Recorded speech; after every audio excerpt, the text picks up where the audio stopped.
જો આજથી 10-15 દિવસ પહેલાં મારી રખાવ ગામે મુલાકાત હતી. એના પહેલાં પણ રોડનું ઉદ્ઘાટન હતું. ગામના લોકોની મને ફરિયાદ મળેલી કે ગામની અંદર ખુલ્લેઆમ દેશી દારૂ વેચાય છે. વારંવાર પોલીસને પીઆઈને જાણ કરવા છતાં કોઈ પગલાં લેવામાં આવતા નથી.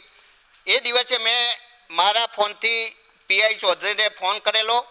પીઆઈ ચૌધરીએ ઉદ્ધત જવાબ આપેલા. એવું સમજે છે પીઆઈ કે આના બાપનું પોલીસ સ્ટેશન છે. એવું કહ્યું કે કોઈ દારૂ વેચાતું નથી. એના પછી મેં એસપીને પણ ફોન કરેલો.